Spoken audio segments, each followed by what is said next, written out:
আসসালামাইকুম প্রিয় ভিউয়ার্স, আজকে আমরা অ্যাসারেটিভ টু ইন্টারেক্টিভ নিয়ে আলাপ করব। এর আগে আমরা অ্যাসারেটিভ টু নেগেটিভ কী হবে সেটা নিয়ে আলাপ করছিলাম। তো আজকে আমরা দেখবো যে কীভাবে নেগেটিভ করা যায়। তা নেগেটিভ করতে ইন্টারেক্টিভ করতে হলে নেগেটিভ ফর্ম প্লাস বাকি অংশ, যেমন এখানে আছে কি I can do the work. তো এখানে যদি আমরা নেগেটিভ ফর্ম করি, সাবজেক্টের আগে ভার্বটা বসাই দিলে কিন্তু ইন্টারেক্টিভ হয়ে যায়। এটা কান্ট দিতে পারি বা ক্যান নট দিতে পারি। কান্ট দিতে হয় বা ক্যান নট দিলেও হয়। যেমন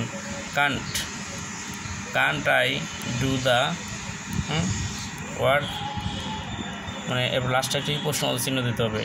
আরও দেওয়া যায়, তোমার মনে করো এখানে যদি এটা নেগেটিভ ইন্টারেক্টিভ, যদি আমরা এই সাবজেক্টের আগে ভার্ব বসায় দিই তাহলে কিন্তু নেগেটিভ ইন্টারেক্টিভ হয়ে যায়। তারপরে এখানে কী হতে পারে, যেমন হি ডাজ দ্য ওয়ার্ক, তো এখানে কি ডাজ নট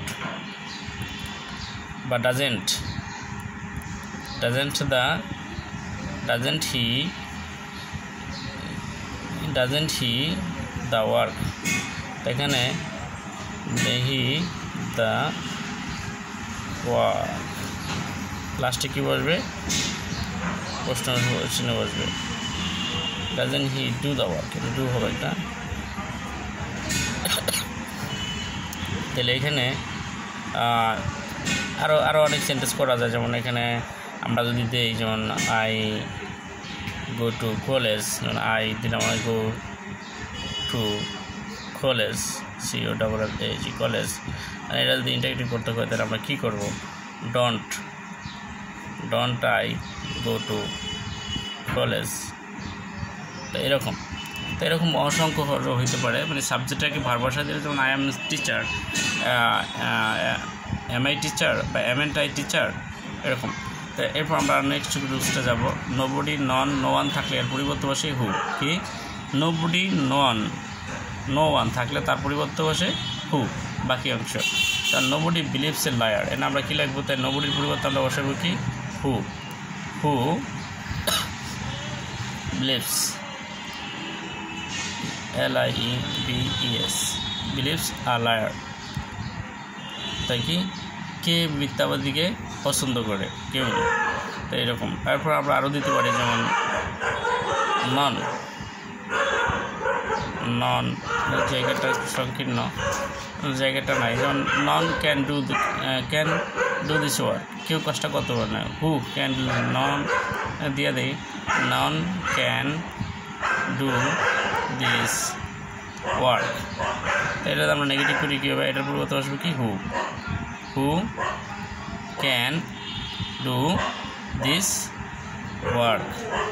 তাহলে এইটা ছিল নেগেটিভ ফর্মেটের সাইড থেকে ইন্টারেক্টিভ। আমরা এরপর যাব, যেমন এখানে এভরিবডি, এভরিওয়ান, অল, এটা নেগেটিভ করতে হলে এর পরিবর্তে বসে who, does not, do not, don't, doesn't বা ডিডেন্ট। যদি প্রেজেন্ট ফর্ম হয় ডু নট অথবা ডাজ নট, আর পাস ফর্ম হলে ডিড নট। তাহলে everybody wishes to be happy, এর প্রেজেন্ট ফর্ম আছে, ভার্ব লাগে অ্যাজ বা ইয়েস আছে, তাহলে কি এর পরিবর্তে বসবে কি হু। তাহলে হু বসলে ভার্ব লাগে অ্যাজ বা ইয়েস থাকলে কি ডাজেন্ট। ডাজেন্ট, হু ডাজেন্ট, আর এই যে অ্যাজ বসলে কি doesn't wish to be happy. এরপর হলো এভরিওয়ান লাইকস অনেস্ট পিপল, তাইলে কি আমরা কী দিতে পারি, এভরিওয়ান লাইকস, এভরিওয়ানের পরিবর্তে আমরা কী দিতে পারি who doesn't like is honest people। এরপর হলো এটা প্লাস্টিকের প্রশ্ন চিহ্ন হবে। নেভার থাকলে দিতে হতো ইবার, তাই এটার পরিবর্তে আর একটা বসবে কি ডু, আর ডু আরেকটার পরিবর্তে দিতে হতো কি ইবার ড্রিঙ্ক টি। তো এরকম অনেক আরও প্রশ্ন হইতে পারে। যদি এনে আমরা লিখতাম, যেমন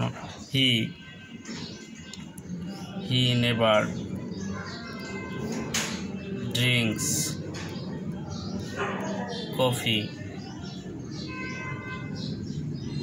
এরা ইন্টারেক্টিভ করতে হবে। তাহলে কি হতো, ডাস না, ডাস হি এবার drink কফি, তো এরকম অসংখ্য করা যায়। তো এই ছিল যে অ্যাসারেটিভ থেকে ইন্টারেক্টিভ করার নিয়মটি। তো আমরা পরবর্তী ভিডিওতেও আবার বাকি যে অংশগুলি রয়েছে সেগুলি অবশ্যই দেখানো হবে। আজকের মতো এখানেই। ভিডিওটি ভালো লাগলে লাইক, শেয়ার, কমেন্ট করার জন্য অনুরোধ করা হলো। তো আর আমার অন্যান্য ভিডিও রয়েছে বিভিন্ন ইংরেজি প্রশ্ন লেখার সিস্টেম এবং right from verb, completing sentence আর আরও ইংরেজির যে ফাংশনগুলো রয়েছে অনেকগুলি ভিডিও প্লে লিস্টে রয়েছে। তো আমার চাইলে সেগুলো দেখে আসতে পারো প্রয়োজন বোধে। আসসালামু আলাইকুম।